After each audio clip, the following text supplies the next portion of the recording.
Good morning, everybody. I just did a short on overnight condensation and kind of briefly touched about mulching the soil to kind of keep everything moist.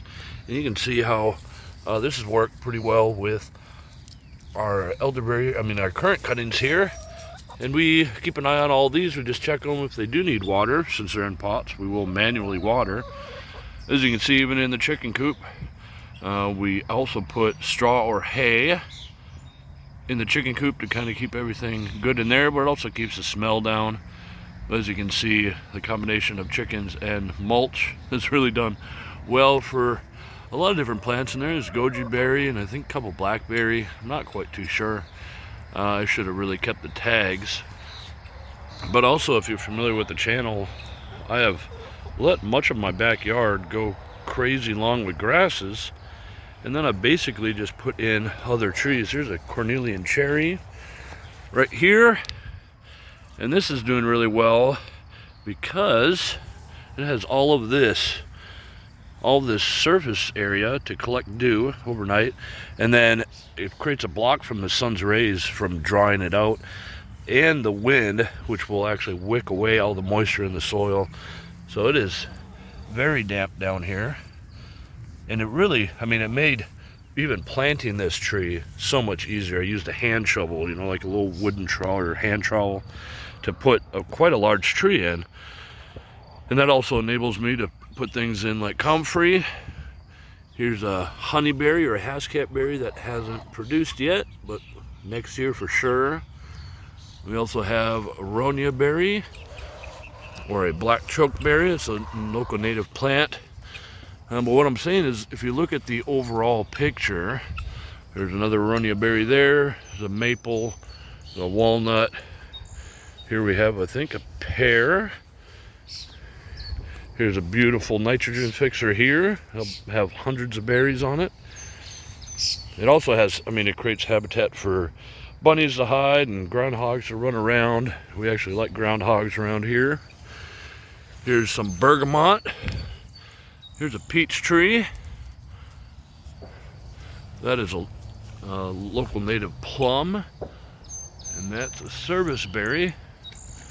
And then there's a bunch of lilies there you can see poking up. And then another maple. The point is that, so this is one way that we try to cover the soil and try to create a habitat for the soil life itself to build up and grow. We've got this area with all the chickens, and they definitely create some of the best soil. That's why we have some separate planters. That's why we have some sunflower seeds that are doing really well, and hopefully we'll have a whole wall of sunflower seeds here by the fall. But another way is to actually just grab some wood chips, and this is what we used over here. We have a pear tree that we're hoping is going to come back. And you can see we have the straw there with a happy strawberry.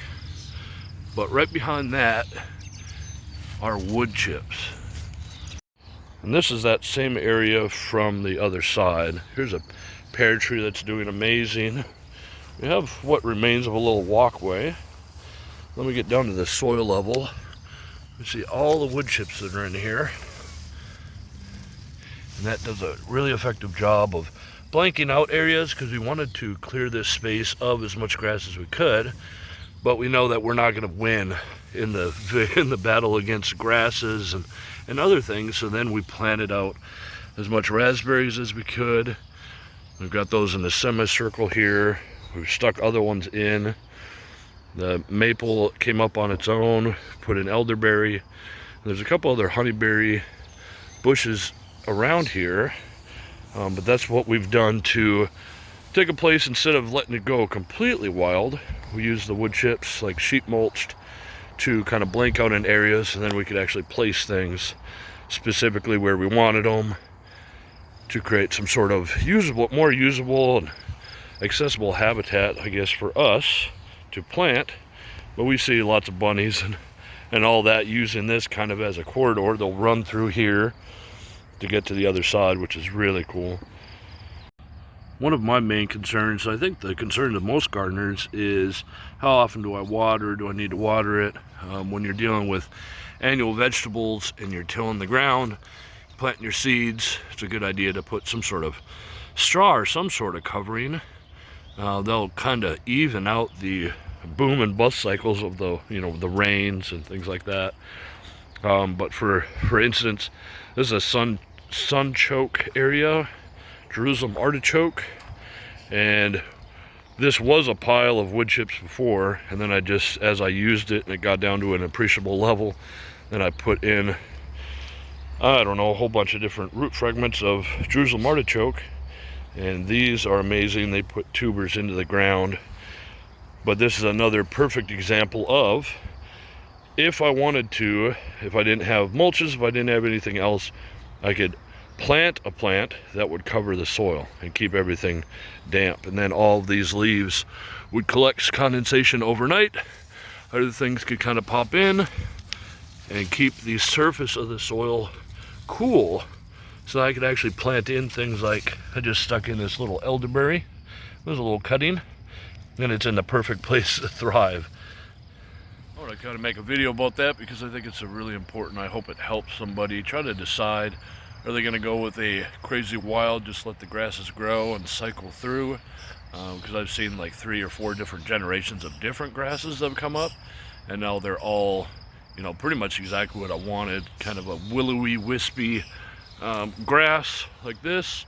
I'm not worried about it seeding out because I have, much larger bushes and trees that this isn't going to stop a bush and a tree from growing. And I also have plants like plantain. Here's a couple of leaves of the plantain. Those can pop up wherever we want because we can eat those, turn them into medicine. And there's also areas that we've done with sheet mulching, which we did on another property. We actually created whole pathways and planting areas out of wood chipping.